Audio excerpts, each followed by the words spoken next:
Okay, so we've been learning about karma, and it's due to karma that we all have the opportunity to be here this evening, having created causes in previous lives, or perhaps earlier this life, but most likely previous lives. And then the causes and conditions coming together so that those karmic seeds were able to ripen in our having the ability to listen to the teachings tonight.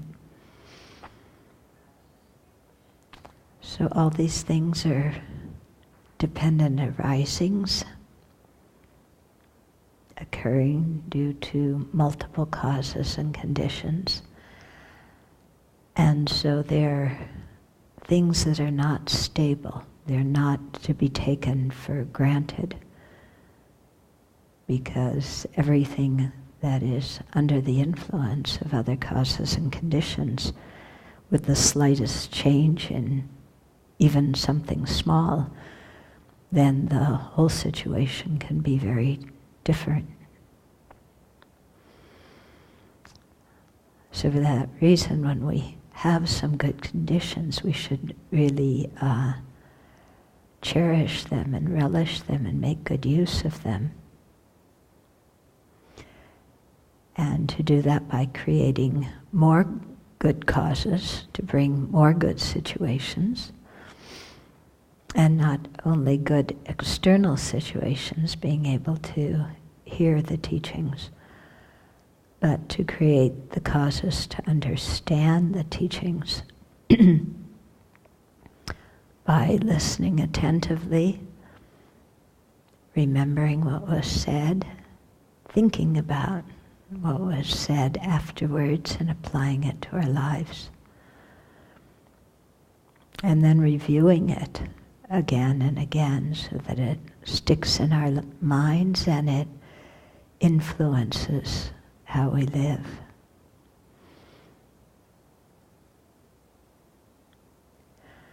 So we want to do that also with bodhicitta as our motivation for being here this evening, putting that thought into our mind stream again and again and again, remembering its benefits, and remembering that it's really the only decent thing to do, considering the kindness that we've received from others.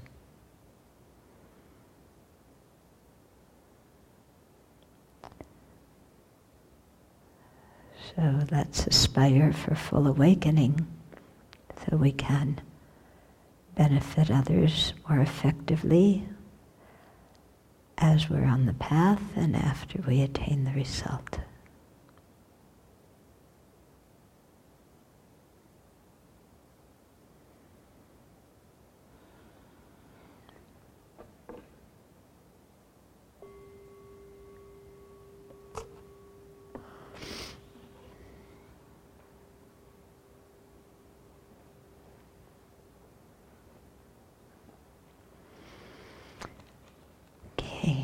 So there was a question that somebody wrote from last week. I'll start with that. Okay. So she's saying, I find the mind training and mindfulness aspects of the water bowl practice useful, about how far to space the bowls, how much water to put in, etc. So having those kind of descriptions of, the bowl's supposed to be, filled within the width of a grain of rice, from the top, and not further apart than a grain of rice, and in a straight line. That's very good for being attentive and careful, okay? Yet the idea that accidentally spilling some water will be a cause for loose ethics doesn't quite feel right. If there was no intention, then why would there be karma? Okay, so this is an interesting question. I've been pondering this question for a number of years, actually, because having heard all these kinds of things. And I remember when when Khensa Champa Tekchok was teaching about prostrations, we heard the things that, if your hands are like this, when you go down, you're going to be born as a cow. And like this, you're going to be born as a bird. And, okay. So, but then, when it came to, because in the Tibetan tradition, you put your thumbs in. But if you don't put your thumbs in, this was absolutely the wrong way to bow. And I forget what the bad consequence was. Does anybody remember? There's some bad consequence. And then somebody brought up the fact that in all the other Buddhist traditions, this is how they hold their hands. So does that mean that all the other Buddhist traditions are creating, some kind of negative karma by holding their hands this way? Yeah. So at that time is when I started to wonder, where did some of these stories and things come from? What's really the source? When we, because there's a lot of these kinds of things. Stories, in the Lamrim, and warnings about different karmic things. When we were at the teachings, last month, then I was sitting next to a lady from, where was she from? Shanghai? Yeah. So we didn't even speak the same language. But we were doing mandala offerings to His Holiness, so I had my fingers like this. She was terribly worried because I didn't have my mala around my fingers, because I don't carry my mala with me. I don't wear it or anything because I feel because for some people it becomes like adornment and jewelry, so I don't wear it. But she obviously heard, I had never heard this one before, but she obviously heard that if you do this without your mala, then you're creating the cause not to have food. So she very kindly gave me this beautiful mala, because she was so concerned and worried about me not having food. So I really appreciated her kindness, but I was wondering, where did this come from? Because have any of you heard that one? I haven't heard that one. So, she heard it from somewhere. I don't know, maybe her teacher in Shanghai, Then I also remember hearing, the Tibetans have one, that you do not offer your teacher shoes because that creates the cause to be separated from your teacher, because it's like asking them to go away. So you never offer shoes to your teacher. So I thought, that means your teacher's supposed to go barefoot? They have thousands of devoted disciples who don't want to be separated from them, but let them walk around barefoot, stepping on all sorts of glasses and rusty nails. So, I've really had some qualms about these. And we asked one of the geshis, the younger geshis, about some of this. And he said he wondered about the sources for them too. Okay? So, all I can tell you is that it would be very interesting and very good to have somebody really do some research about the sources of all these things and where did they come from. Did they come from one person's oral teaching? Did they come from a sutra? Where did these things come from? because I can imagine some of them, if you want to really encourage people to be careful when they're pouring the water and, on the water bowls and not make a mess and to be respectful, that if you said something like that, it would really make people be more careful. But then, is it true? Yeah, especially you have no intention. The water got spilled accidentally. Karma is volitional action where there's an intention. So, how does that work? So I think it would really be very good to find somebody who wanted to trace these things back and find out where they came from, and what is just kind of folklore, and what actually has sutra references to it.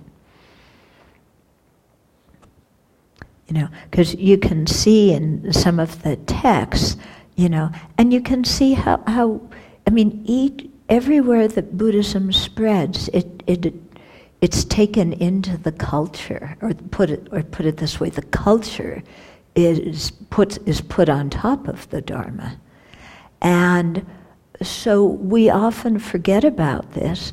And also, when you're so familiar with, if you're the member of a certain culture and certain things have always been done a certain way, and you've always heard certain things, then you never really ask what the source is, and you never stop to discern what is culture and what is the Buddha's word. Yeah.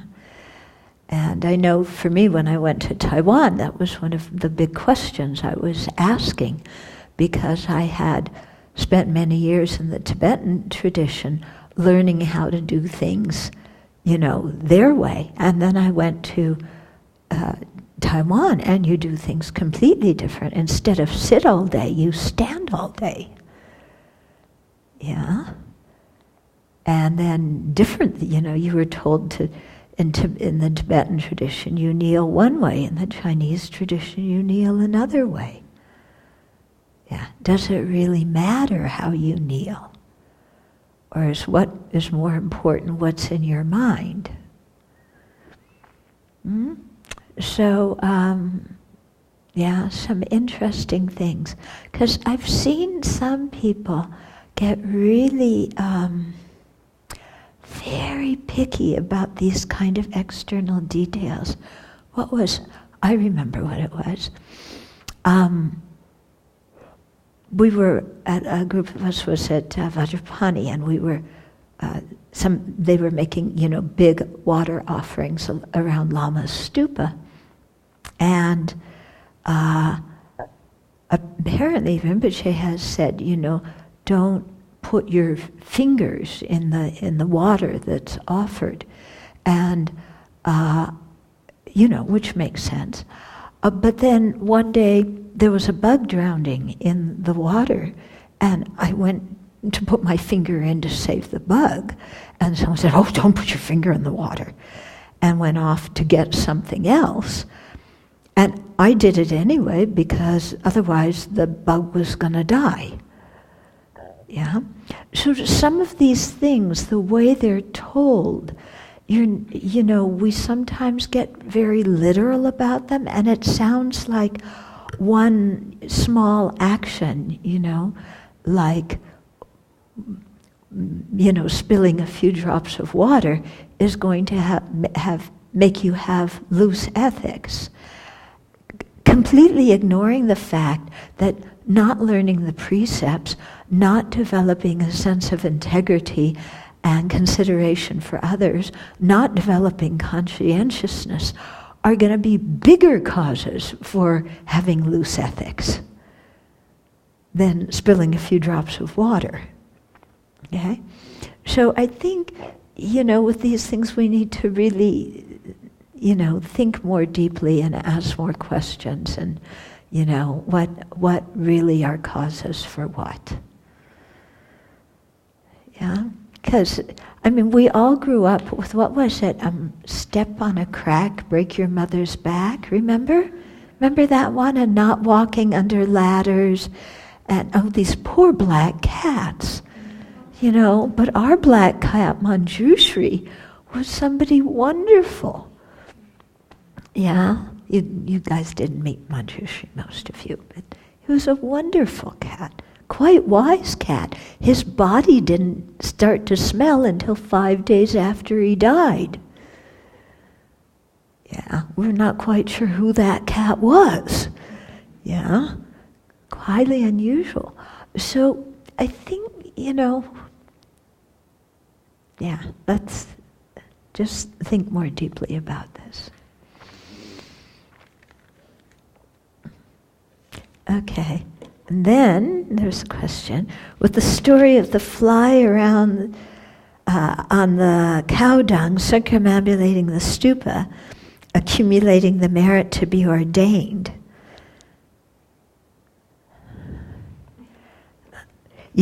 That makes it sound, like all you need to do to be ordained is sit on a piece of cow dung that floats around a stupa. Let me tell you, it takes a lot more than that to have the good fortune to be ordained. It takes an incredible amount of virtue to be able to take the precepts. It takes a whole lot. In the case of this story, it was an old man, and it was Mogliana, I think, who was the chief in extra, in the super knowledges, and he couldn't see the karma. So the story is also told not just as a story about karma, but a story about how the Buddha's powers are much better than the Arhat's powers, because Mogliana couldn't see that little bit of karma, but the Buddha could. Okay? So, in that kind of story, it's like that old man had a whole lot of good karma. He needed one little itty bit more. He needed those 2 drops more in the bucket. And that's what his life, floating around. But then somebody could have said, oh, you create negative karma sitting on cow dung, going around a holy object like a stupa. Somebody could very reasonably say that, and it would make some sense, wouldn't it? Yeah, disrespecting the stupa. So, but, so we need to, really consider these things more, okay? And because a lot of them are told as if one small thing were the only karma that's needed for having this big result. Yeah? And so it's true, the second principle of karma, that small actions can bring big results. Yeah. But most things usually, you need many, many causes, especially when it's something that's highly virtuous. You need a lot of virtuous causes to be able to bring that result. Okay, here's another example. You know the story about the dog's tooth? Yeah, that, I'll tell it for the people who don't know it. There was an old lady who very much, her son was going away on pilgrimage to India, and she very much wanted a relic of the Buddha. So she said, please bring something back. So the son went, he came back. On his way back, he remembered that he was supposed to bring a relic of the Buddha, but he hadn't. So he's walking along, he saw the carcass of a dead dog. He pulled out a tooth from the dead dog. When he got home, and his mother said, did you bring a relic? He gave her the dog's tooth, and he said, this is the Buddha's tooth. So he's lying. What kind of karma is that? Okay. So and so the mother has incredible devotion to this dog's tooth. She bows to the dog's tooth because she thinks it's the Buddha's tooth. She bows to it. She makes offerings to it. She prays to it. And the dog tooth, what was it? It started having increasing, didn't it? That's what they say about the relics, that they increase, more little things come out of them. So I asked His Holiness about that one time, and he said, that's a silly story. Yeah? It's like this. And then a few years later, I did hear him tell it. But he's going to say different things for different people according to their mentality and so on. So it was in front of a group of Tibetans that he told it. To me, he just was like,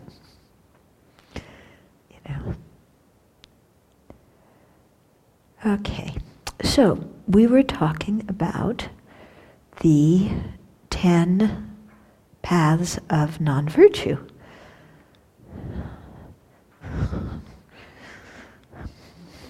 You're moving when I don't even touch you.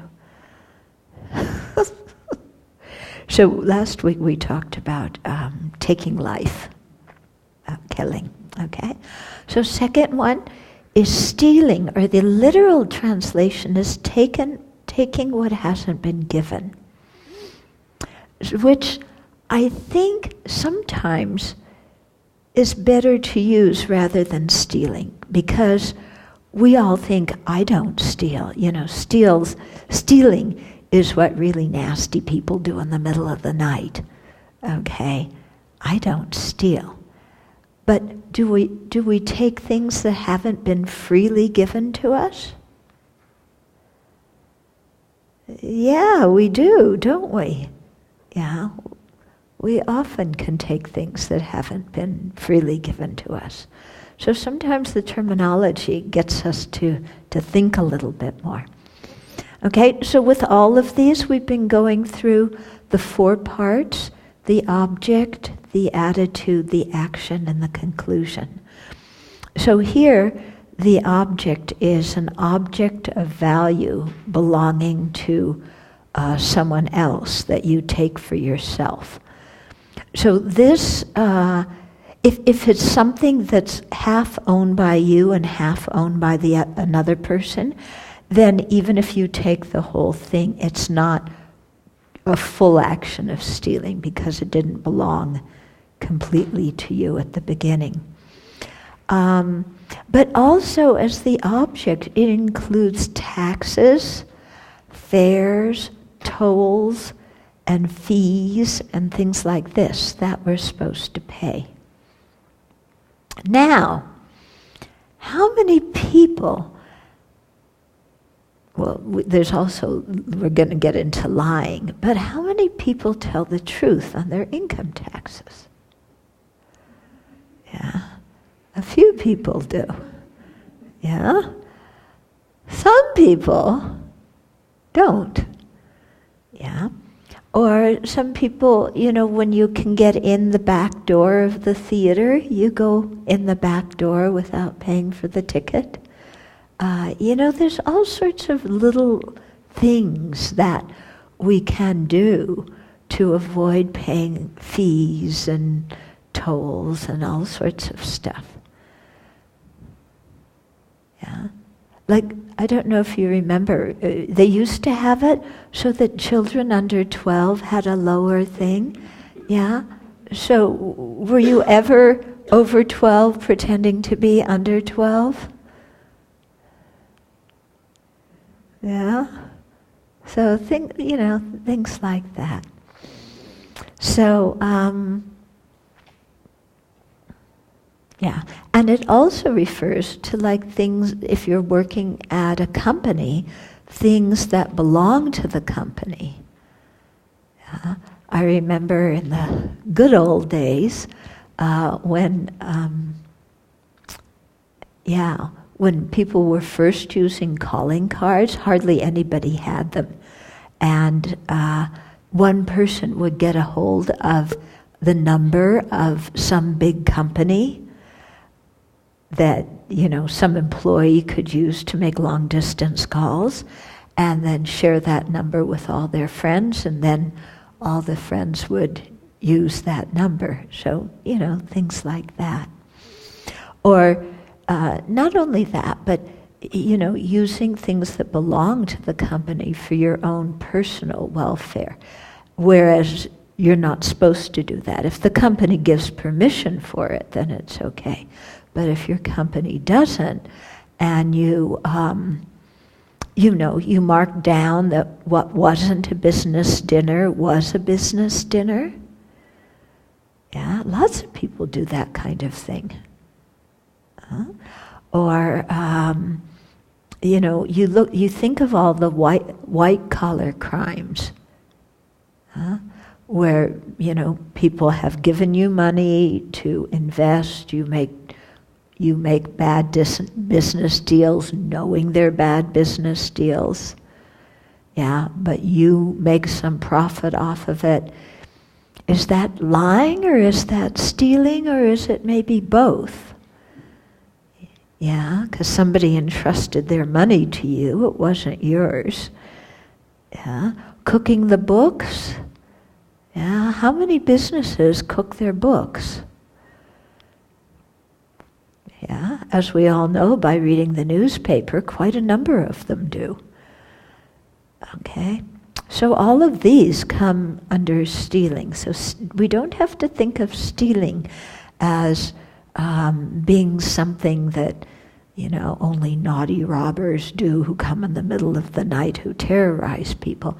You can put on a suit and tie and go to Wall Street or go to, Wilshire Boulevard and steal too. It's quite interesting how our society views these two kinds of stealing as different, whereas karmically, they're probably very, very similar. Of course, if you use a weapon when you break into somebody's house, that's another element. Yeah, but certainly what the white-collar crimes are really atrocious, how people are taken advantage of. Okay, so then in terms of the attitude, you have to correctly identify what you intend to steal. If somebody loans you something and you forgot that it was loaned to you and instead you think it's yours, it's incomplete. Yeah, because you didn't identify an object and have the intention to steal. Somewhat similarly, if you borrowed $10 but you forgot how much you borrowed from your friend, so you only repay $5, you don't have the intention to steal it, so it's not it's not karma free, but it's not a complete action. And the thing about being a complete action is complete actions have the power to give forth all of the karmic results, whereas incomplete actions may only give out partial results, may only bear partial results. For stealing, you can have any of the 3 afflictions as a motivation. It could be attachment, you want to get what the other person has. It could be anger, that you want to make somebody else suffer, like an army who's plundering. After they win a battle, they go into the village and plunder. So it's out of anger that they're stealing, or, you really want to harm somebody so that they don't have it. So you steal out of anger. Or you steal out of ignorance. Apparently, in ancient times, Brahmins thought that if a Brahmin was poor, it was okay to steal, or that if somebody was old, it was okay to take their stuff, So, or we just think that, well, what's wrong with stealing? Oh, what's a good example of stealing with ignorance?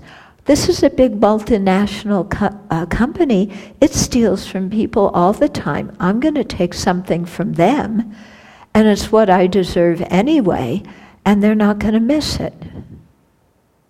So that's stealing, an example of stealing with ignorance. There might be, a tinge of anger in there too, do you think?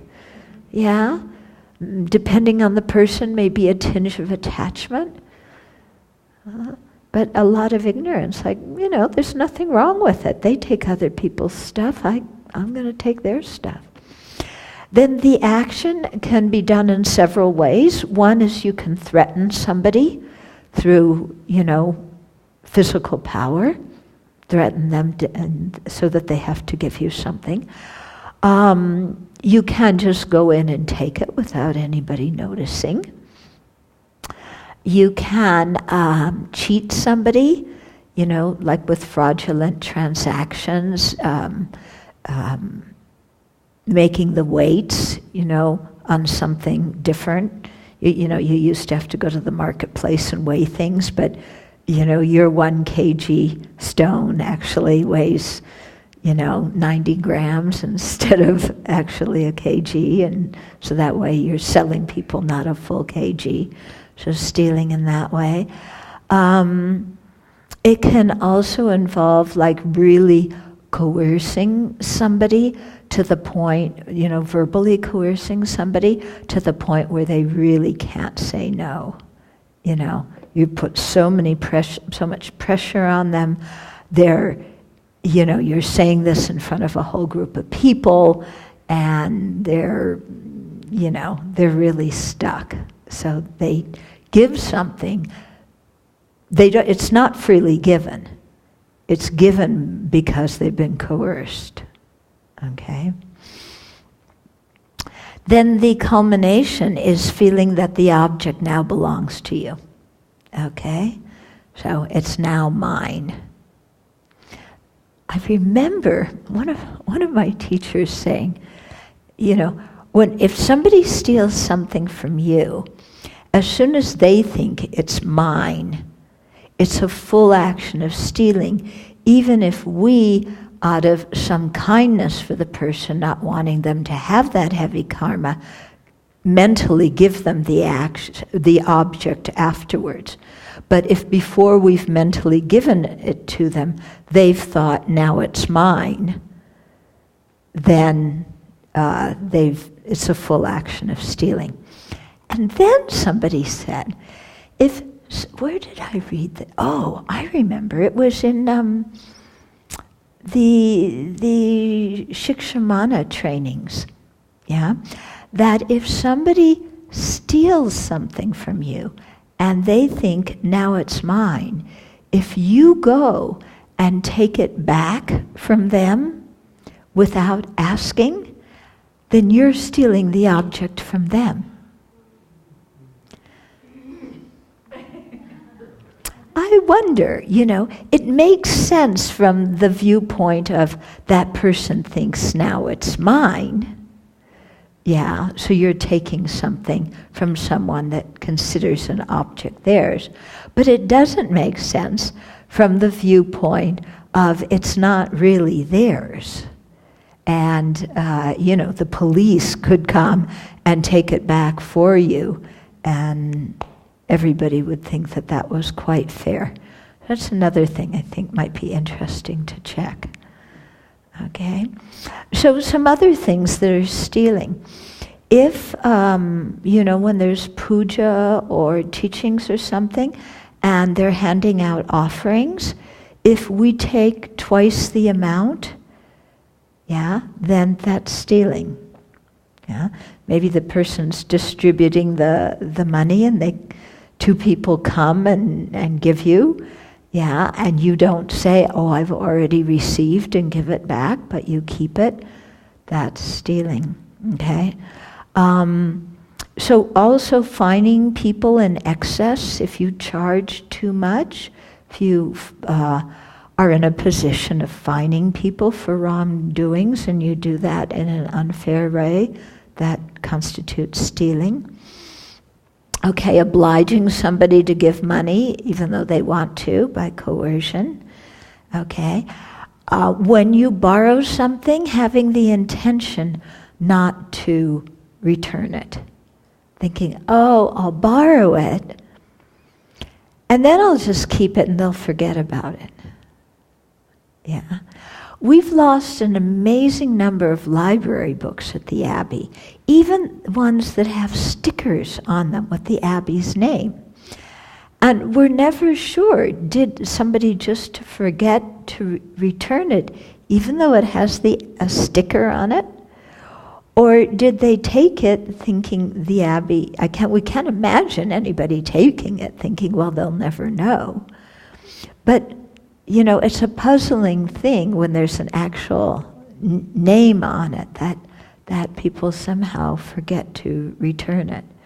So we should be very careful with things that we borrow, okay? Now the question often comes, what about if the person who owns the thing isn't around to ask if it's okay to use it?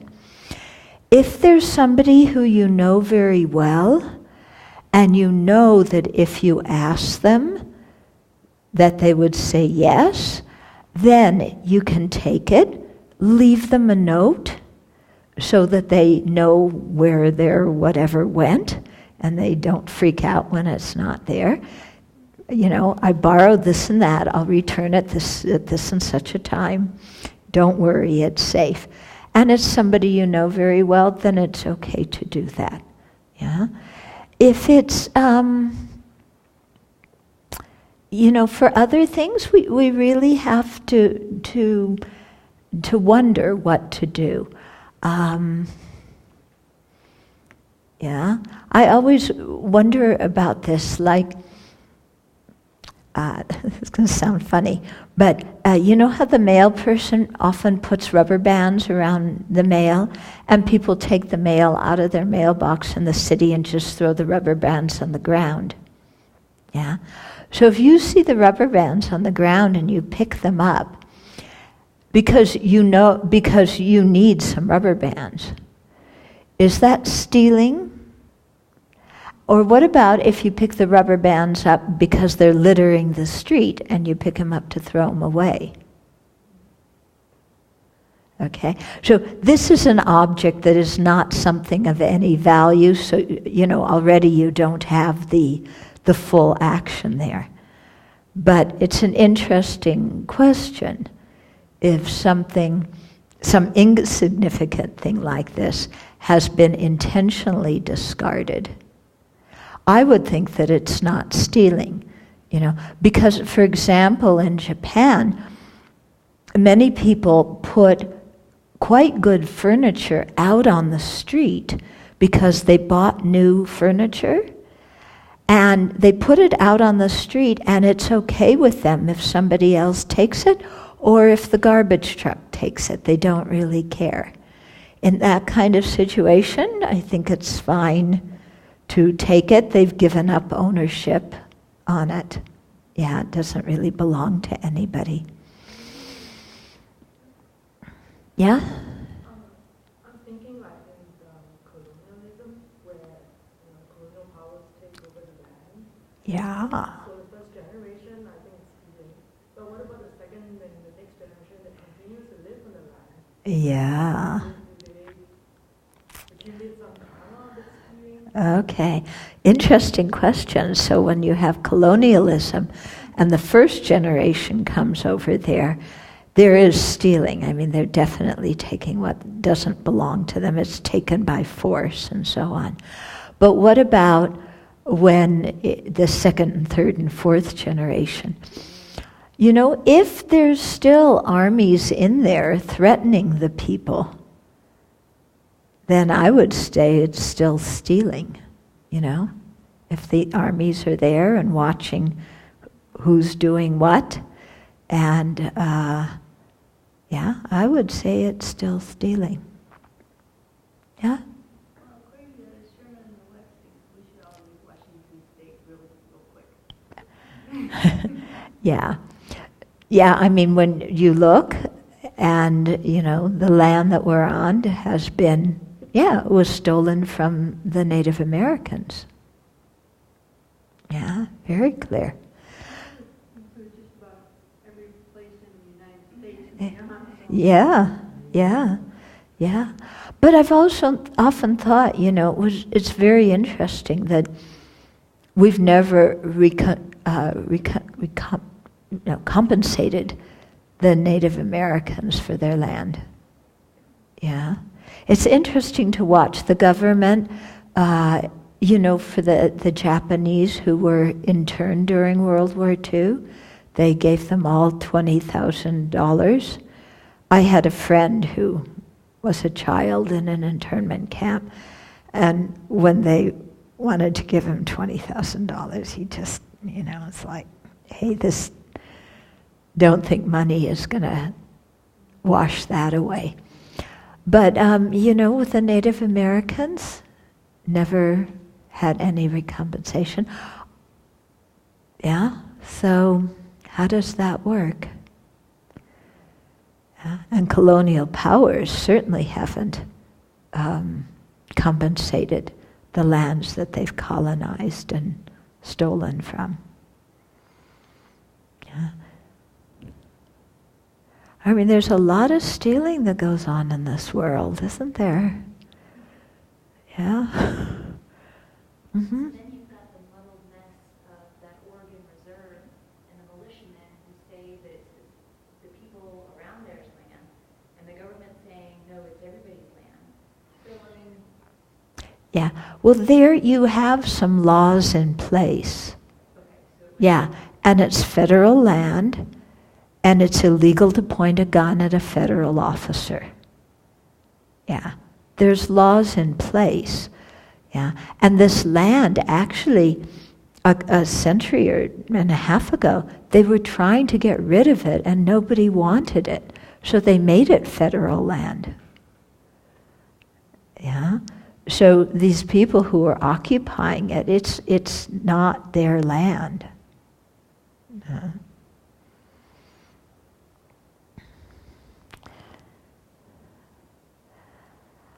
Okay, what else? Okay, if you might steal something, and then feel bad about it and pay it back or give it back to the person. So if you had that kind of thought that you were going to pay them back for it before you stole it, then the karma's not as strong. It's still a full action because you took it. If you think after you've taken it, you've had it for a while and then you thought, gee, I should really pay them back, the action's still complete, but at least by paying it back, you reduce the heaviness of the karma and you create some merit. We had somebody who came here at one point who had taken out a loan in another country and not paid it back and felt really horrible about it now, because he had become a Buddhist. But he didn't know how to go and pay it back.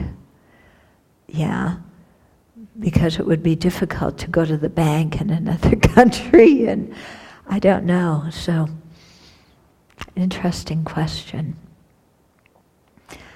But yeah, a lot of stealing. So it's something to be really careful about. They say also, especially in terms of the Sangha community, we have to be very careful because if things belong to the community and without permission, we just take it for ourselves, then that becomes stealing from the community. And stealing from the Sangha becomes very heavy because there's many people who are involved in the community. And so unless you return it or pay it back to the exact people who were there at the time you stole it, then still something is lost. So that's why very often we have somebody who's in charge of certain things.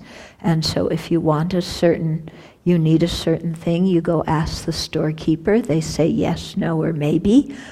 Or often we have, because we're a small community right now, we have a common agreement that we've already made that if people need, if you need a new pair of socks, you can just go and get the pair of socks from the room, but it's good to tell somebody afterwards. Yeah. But to be quite careful about those kind of things. Yeah. Or taking things that belong to the Sangha and giving them to our personal friends. Of course, if we ask the community first and they say yes, then that's fine.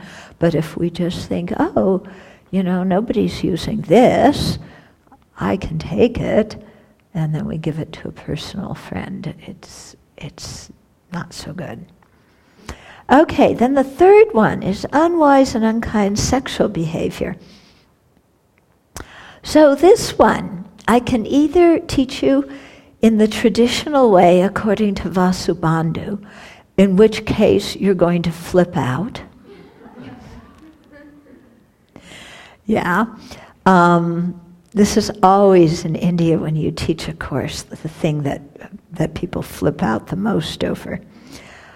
Or I could teach it in a more modern way. Okay?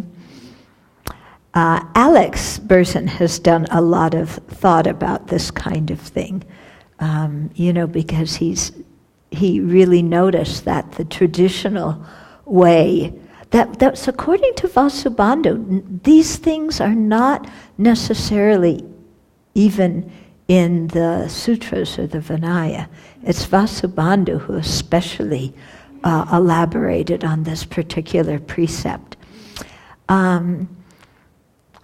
And Alex, says it's taught for heterosexual males, and of course, not every heterosexual males in a country where having concubines and prostitutes is completely okay. Okay, so I think this one. I talked to one Geshe about this one. And we kind of agreed that this one depends a lot on the culture, yeah? Because, for example, in Tibetan culture, or at least in Old Tibet, men often had many wives. No, wives, one woman often had many husbands, yeah? Now, can you imagine in our culture? And that was perfectly acceptable in Tibet. It wasn't considered unwise or unkind sexual behavior. Could you imagine saying that in our culture? Oh yeah, women can have many husbands, men can have many wives. Would that be appropriate for our culture? I think people would flip out. Yeah, it just doesn't fit the culture. Yeah, and so similarly, some of these things, like I nearly went through the ceiling one time. Somebody was teaching this, one Lama was teaching it. And he said it's sexual misconduct if somebody else pays for the prostitute but you sleep with her. I nearly went through the ceiling on that one. It's like, don't you realize that for most women, prostitution is not the career of choice that they voluntarily take up? And that they're coerced by economic situations or by, extreme family situations or who knows what. So how and then you have in our culture people imprisoning the prostitutes, but the Johns and the pimps, it's fine. And the parents in very poor societies who give their daughters away, so the daughters can go to the city and be prostitutes. The daughters get in trouble, the parents don't. I think we need to really take another look about prostitution and what's going on here before we start saying what's okay and what's negative karma and what's not negative karma. Personal opinion there. But I bet I have at least half of the world's population agreeing with me. Yeah. Yeah. You once in a while you do read an interview from a woman who says, I'm doing this voluntarily. Yeah? So that's fine. Yeah. But most people, it's really, when you're a little kid and everybody's saying what they want to be when they grow up, Nobody says I want to be a prostitute when I grow up. And nobody says I want to be a prison guard when I grow up either. Yeah? Interesting. Anyway, that's off the topic. But, so I think I'm going to teach it in a more modern way according to our culture. Yeah? But we can discuss it, okay? So some of the things that Vasubandhu put in, you can see that it's related to that culture at that time. So just to give you an example, having sex during the daytime was considered unwise and unkind sexual behavior. Why? If you look in ancient India, well, even right now in the villages, everybody lives in one room. They have little huts. The whole family lives in one room. Everybody's out working during the day. Yeah. If you're sitting in the family's room in daylight when you should be out in the field, some people are going to be pretty unhappy about it. Okay, so you can see how that fits that kind of cultural situation. Yeah. Here it doesn't fit. Okay. So, but some things, yeah. So a person who obviously you shouldn't have sex with, somebody who's celibate, okay. Here it says somebody in the custody of their parents. Yeah. So a child, basically. Now, at what point somebody stops being a child? I don't know that you could set a particular age limit on it, yeah? But definitely,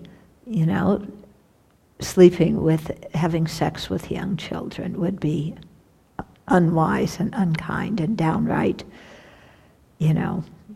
harmful.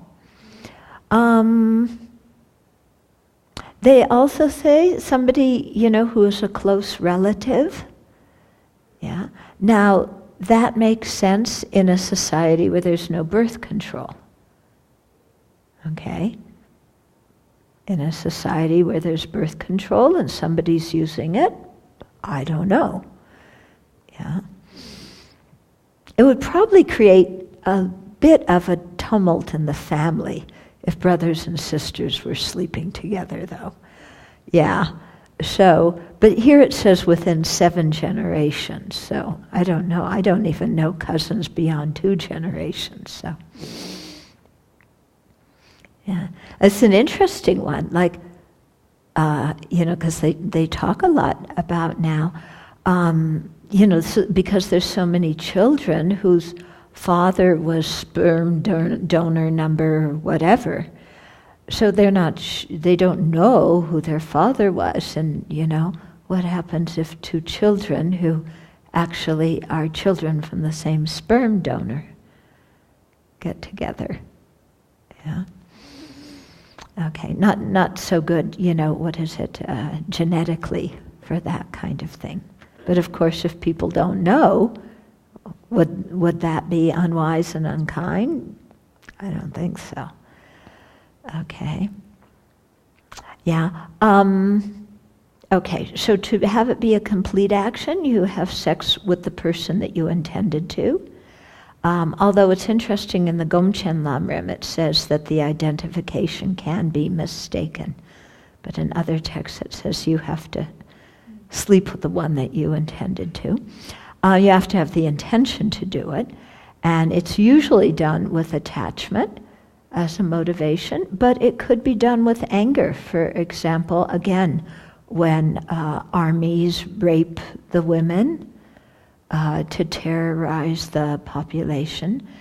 It can also be done out of ignorance, thinking that having sex is some high spiritual practice, or thinking that it's very fashionable to have an extramarital affair, or thinking there's nothing really wrong with it, nobody will find out, it helps me let off steam, so those kind of excuses. There's probably attachment mixed in with that, but also ignorance. Somehow making excuses, saying, well, it's all okay, it doesn't really matter. Now, nothing is said in here about the possibility of sexually transmitted diseases.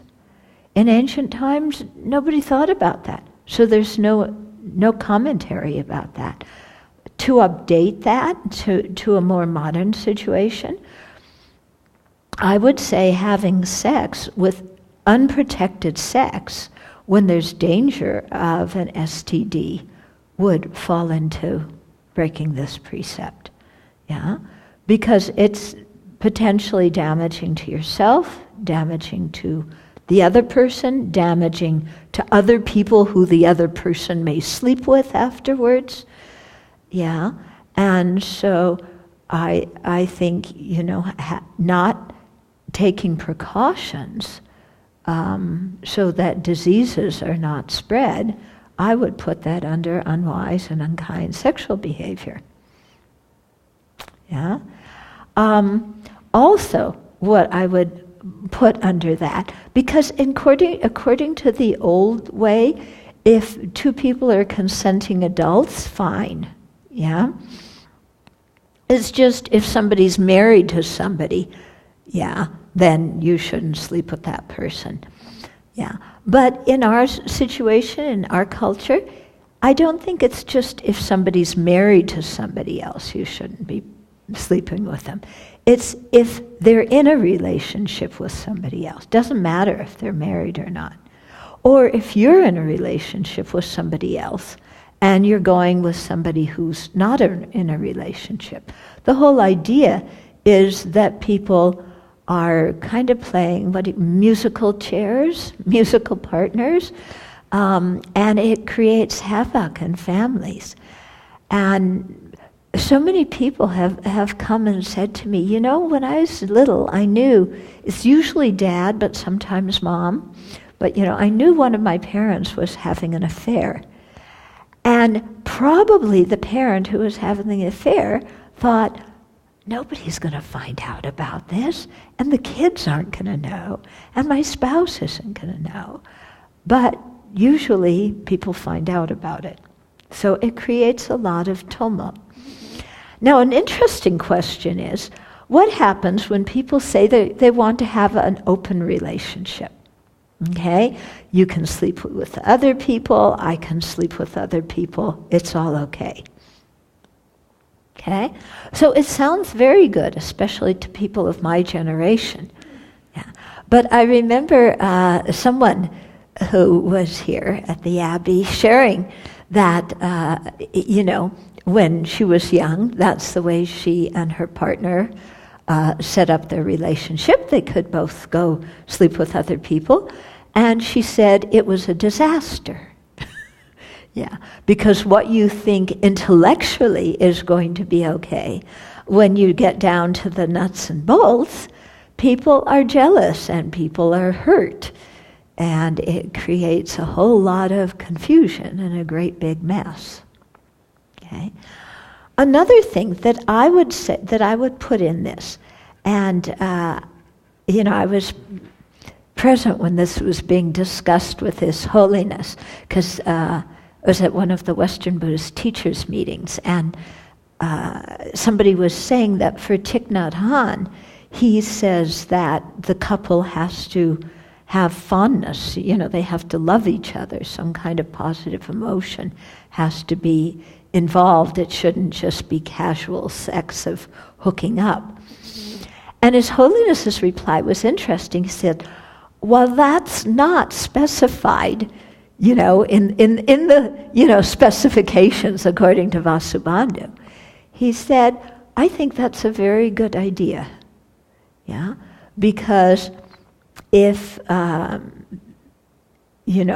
first of all, somebody might get pregnant, yeah. But even aside from that, if people if they don't have some genuine care for them, one person could be getting attached while the other person is saying, oh, it's all okay. Yeah, we're both consenting adults. We agreed to do this. We agreed to have an open relationship. Or even if it's just a hookup, oh, we agreed this is all fine. But actually, in fact, somebody is developing some attachment, some emotional attachment. Yeah, so one person's developing attachment, the other person saying, oh, this is all fine, and kind of using their partner for their own sexual pleasure, whereas the partner is getting attached to them. So that's not a good scene, is it? Yeah, somebody's going to get hurt. Yeah, and there's going to be some bad feelings, and there's going to be some blow up about that. So I would put that under this too, having sexual relationships when, one or the other person may be getting attached. Yeah, no matter what they say, we have to look at what's actually maybe going on inside of them. What do you people think? Yeah? I think a good number of people are unaware of their own sexuality in an appropriate depth. I think that's the basis. Mm-hmm. And so,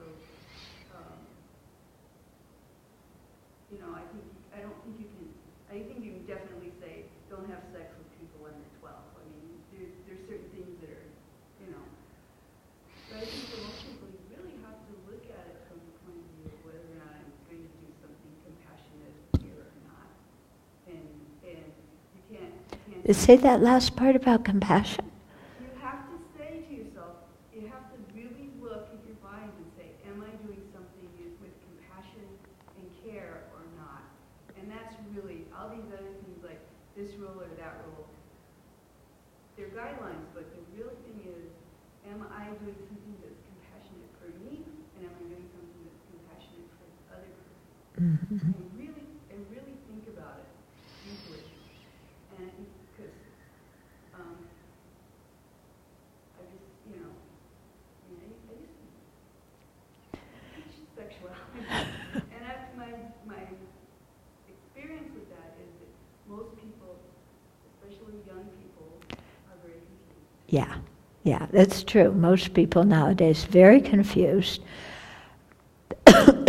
because the media just puts it out like this is the biggest thing in your whole life, and it's the biggest thrill you're ever going to have and the highest bliss. And if it were really the highest bliss that's going to make you everlastingly happy, how come you have to keep doing it? Yeah? It doesn't make you everlastingly happy. But there's this kind of rumor and that the media builds up on. And so young people especially are very confused. And you know what? I think sometimes older people are confused too. Yeah.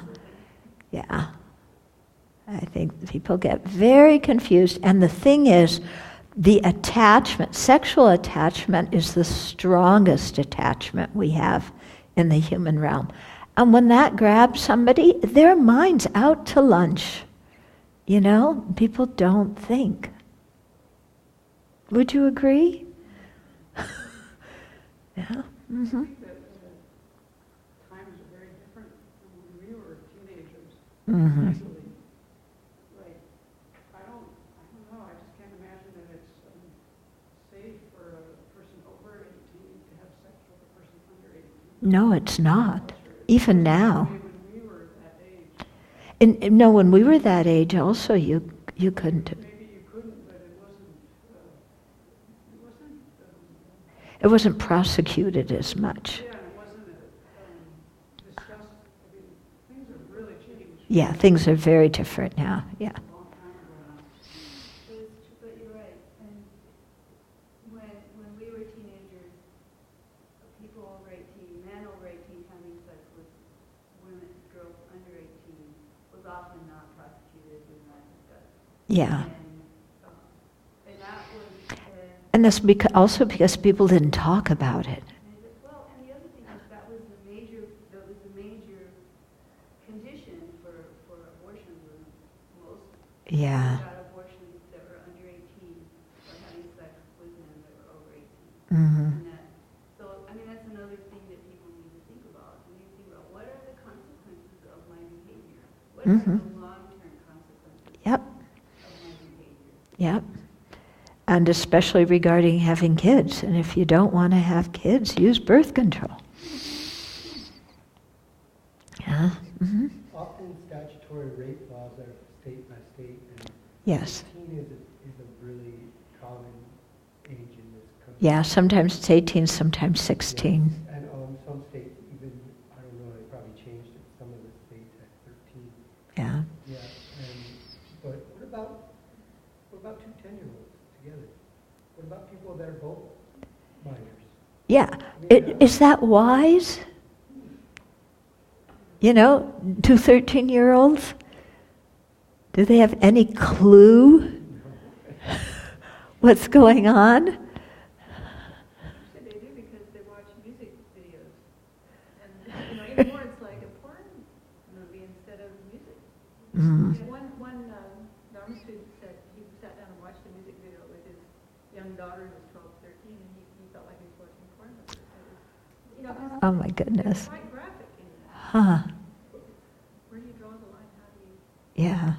But you're right in So it is true, though, that if people are becoming physically sexually mature earlier.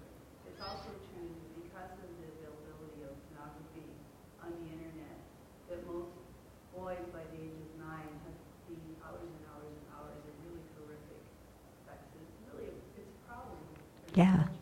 Yeah. And so that's what the parents need to think about. If they wait to have the conversation after 9, it's divorceable. Yeah.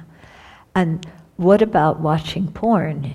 Should that be put in with unwise and unkind sexual behavior? Because people are being made into objects. Yeah. Now, it's true, some people choose to do porn movies. Yeah. But what about the people watching them? Yeah. Is that something we want to say is okay? I mean, look at what it does to your mind. Okay. Now, we're going to have a whole big discussion. Like I told you, this is always the biggest thing. Everybody's going to have something to say because it's about sex. So do you want to have this discussion, or should I keep going on? Yeah. Mm-hmm. Sometimes I've been a little bit appalled about how much sexuality is talked about in the news lately, but I've realized now that there's been some really important things that have come out of that. Things like the crimes, the rapes that happened during wars that were never heard about. Mm-hmm. Actually, some of these people are in their 90s now. This whole group of people related to the Japanese. The Korean women, yeah. The whole thing that happened in Germany and all these things that were never talked about because things weren't talked about. So from my standpoint, I actually think this is, I used to, like when the Bill Clinton thing happened, I thought, God, well, it was the same earlier, but no one talked about it. Our culture's falling apart. But my other thought now is that, no, these stories need to be told so that history is set straight and things are opened up for the people who have been harmed. Yeah. We can learn from these things. Yeah, so, definitely when people are harmed, good to talk about it. I think what happens, why these things are talked about so much in the press, is because they're one scandal that everybody can understand. Understanding the financial scandals that people get into, that's hard, isn't it? They did this and that and bought this and equities with that. I don't even, we don't know what the vocabulary. But, when they talk about politicians running off with their mistresses, everybody understands.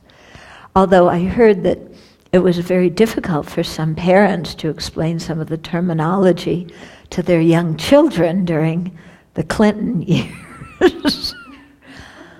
Mommy, what does this mean? No. So, okay. So, for monastics, it's very easy and simple. It's all, it's all verboten.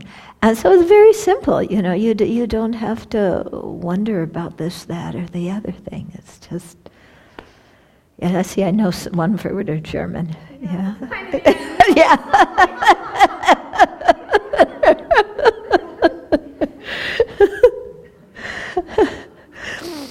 Okay. Now, most of the actions are, if you tell somebody else to do them, then you also accumulate the karma of doing them. They say that, this one is not one of those, okay? That have the action of unwise and unkind sexual behavior, you have to do it yourself. You can't tell somebody else to do it. However, in the Yoga-charya Bhumi by Maitreya, according to the Tibetans, and I think by Asanga, according to the Chinese, if one causes someone else to commit sexual misconduct, oneself incurs this deed as well. But the Abbey Dharma Kosha says it's not an actual path of action. You have to actually do it for yourself. And Tsongkhapa said that Asanga's explanation may mean that it's a fault which is not an actual path of action, meaning that it's not something that's good to do, it's something you should avoid doing, but it's not an actual path of action. So it may be another one of these things we need to think about, and that also depends on many different circumstances. Okay, where are we? We're time to end, aren't we? Any more questions? Maybe people online? Yeah? There was one from last week that Okay. said, if we happen to see a $50 note on the path and there isn't anyone looking for it, could we pick it up and put it in the donation box or just leave it? Yeah. Yeah, no, that's that question gets asked a lot. I'm not quite sure on the answer, because on one hand, picking it up, you're taking something that isn't freely given, and somebody may realize that they dropped it and go back looking for it. And then it won't be there because you picked it up. Yeah. On the other hand, you just leave it there, and maybe it gets washed away in the rain or something like that. My tendency would be more, depending where it is, if you can pick it up and take it to a lost and found, do that. Otherwise, maybe leave it there. Or what I often do, if I find things lying by the way that I think somebody dropped, put it up high where somebody can see it. So if you have a piece of plastic, put it around the bill and then put it up high where if somebody's looking for it, they might see it. Somebody else may come by and take it, but that isn't our business. Yeah. If we are paying taxes and the money goes to finance things we are opposed to, such as war, factory farms, how do we make sense of this since withholding taxes is due? Okay, so how about when the taxes are being used for unethical things? You write on your tax check, this is what I used to do, do not use this for war. Yeah? Use this for education. Use this for food stamps. Use it to benefit people. This money is not to be used for armaments. Yeah? So you just write it on your check, because you have to send your taxes in, and then you see it as your money's going to benefit others. Mm-hmm. I lived very poor for a long time, partially because I didn't want to make enough money to pay taxes because I didn't want to go for war. Yeah. And I don't know if writing on the check is going to make them decide where to put the money in. No, but it makes us, because it's our intention of where we want the money to go. Because not all of the money goes to war. Yeah, so why can't we direct our money to go for education or health or something like that? Yeah, it's our intention, we're putting it there, and some money will be used for those things, so it's our money. Mm-hmm. Sometimes I get kind of troubled in my own mind when we get down to these little fine details about even who paid for the prostitute, but those kinds of things. When on the one hand, karma, the details of karma are so complex that only a Buddha knows them. Right. And on the other hand, our intent to harm, our intent is really the most important thing. It starts to get into this feeling of the thou shalt not part. Mm-hmm. Kind of, I don't know, and then going back to Vasubandhu and the Yeah. those kinds of rules. So anyway, this is that sort of feeling that comes up when we start to. Yeah. But I think you can put both of the things of what you're saying, that karma is so complicated, only the Buddha knows it completely. But he does know that certain actions do bring painful results. And that's why he described these 10, okay? But we also are told that our motivation is the most important thing, yeah? But that isn't saying the motivation is the only thing, okay? So it's the most important, so we always check our mind. But we also have to pay attention to other things too. And nobody in this whole thing is saying thou shalt not, except your own mind. Mm-hmm. I'm sure that's what it hits. Yeah. Yeah. The Buddha did not say thou shalt not do these things. Buddha said you're a free individual. I'm describing this so that you can have the information for making good decisions. If you don't believe it, fine, do what you want.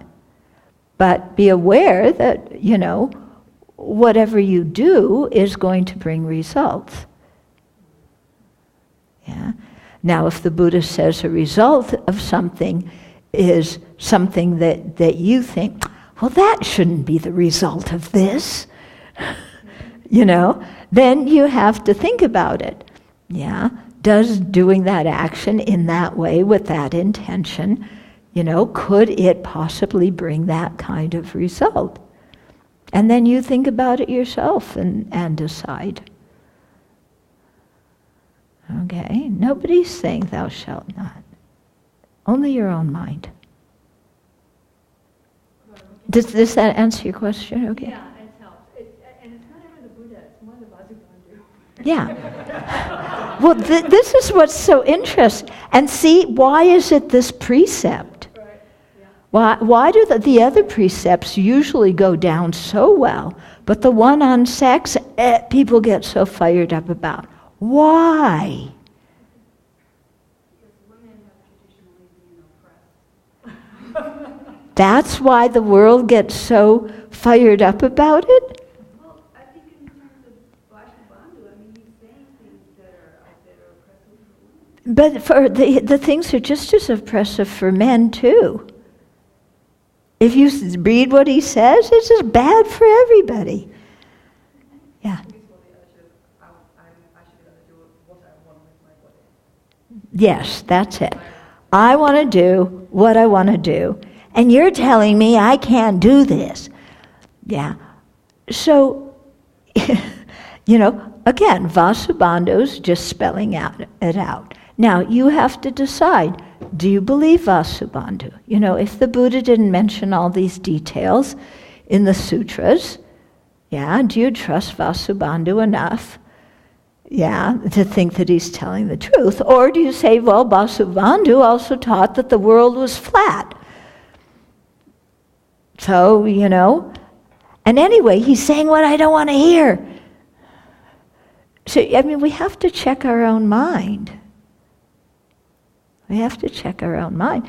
And there's some things we may think about. And I mean, this is the kind of stuff that Alex did. He made, you know, he was talking about, you know, let's say somebody's handicapped. I'm not using the right word for it. Disabled. Yeah, somebody's disabled.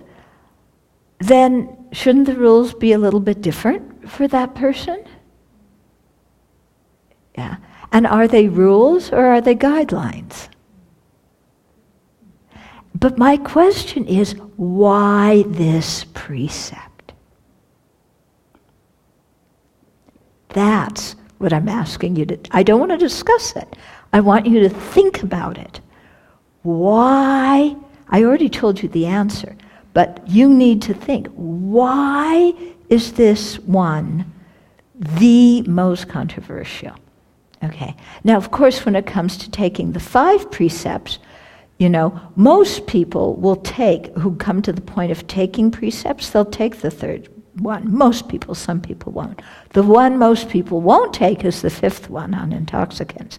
Why don't they want to take the precept on intoxicants? Okay.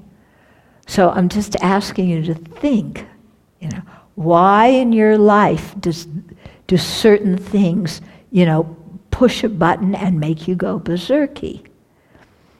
You know, how have you been conditioned by society?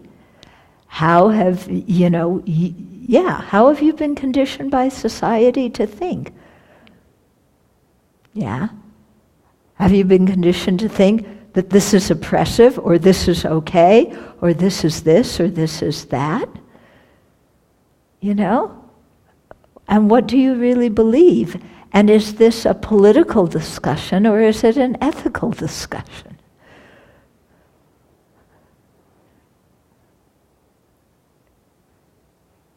It's interesting that Ms. Helenius has called Vasubandhu out on Mount Meru and some of the geological things, geographic things, but why hasn't this come up in the last, 1,600 years? You know, as another topic to investigate. Because people in Tibet don't talk about sex, they just do it. They don't even, in Tibetan culture, you don't even say the word, you spell it out. People do not talk about it. What about the Chinese tradition? I don't think they talk about it there either. Yeah. But we love to talk about everything, don't we? Especially, let's talk about sex. Isn't this interesting? Doesn't it get boring talking about sex? You know? I mean, it's like, yeah? Good, thank you. So I've been thinking quite a few months now about like the internet. About what? Internet. Internet. I wanted to hear, because like, for example, website, when let's say Sravasti, Abbey, or even your website, the teaching. So like when initially with the technology available, you know, it was about sharing. But now technology has moved so fast that I can take the videos out of it. I can do many things out of it that may not have been intended with that technology. Mm. But now, with additional technology, a lot of things are being capable of. And where is the limit, and where the copyright is? Yes, actually, thank you for bringing this up. I totally spaced out and forgot about it. You know, again, I think we have to go by the rules that have been set up. Yeah. So getting software that's duplicated, that's, I mean, it's just, you're not supposed to do that kind of thing. Now, if you can't get the software, and there's no other way to get it by legally purchasing it, then I don't know, maybe it's okay to take software, that's been copied. But, Free. All these softwares are free online. You can get anything you want practically free. Free. You can do anything. Yeah, but is it free from the people who made it? Yeah. So, If people make it, I mean, like at the Abbey, we put all our videos online. It's all free. Now, if somebody else took one of the videos, transcribed it, and turned it in as a term paper, which I'm sure some people have done. Yeah? I'm sure. I mean, Lexi Soma once told me, I wonder how many, she said, I've written so many master's dissertation, master's thesis, because people are always coming, they want an interview, you give them an interview, you spend all the time telling them something, hours and hours, they write it up and they get the degree.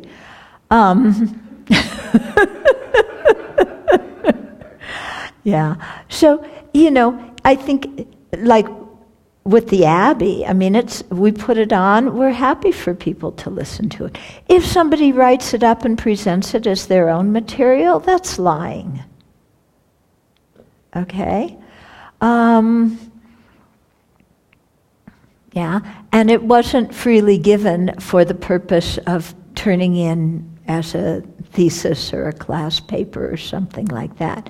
That's not the purpose of the freely given. We do have copyright on it, but in terms of books, I would say always best to buy the book. But if there's a short part in it, a few pages you need to photocopy for something, I think that's probably okay. But if you're in doubt, write to the publisher, write to the author, and ask them if they can use the material, if you can use the material. Okay, so just because it's on the internet, you have to think if the creator of the material, it wants it used for that purpose, not just if the person whose website it's on wants it used like that. what about like personal use? Just getting the information for personal use. Like for example, just the phone. Today's phone, if there is a page of documents, whatever, that you're not able to download as a PDF, you can take an instant picture with the phone. Mm-hmm. With the image in there, and that's it. Yeah, well, if it's something that you're doing research on and you can't, like on Google Books, you can't copy it or something like that. But you're using it for your own private information, so you take a picture of a page. I don't think that is so bad because they put the pages on there for you to read, and you're using it for your own information. If you took the picture and then started giving it around to all sorts of other people, and it wasn't intended by the person who put it up to be used in that way, then I would say that there's some copyright infringement. Yeah. So I think that there's a big deal between for personal use and to give around to other people. Yeah, and if it's one page versus if you're photocopying, half a book. Yeah, it's a big difference that way.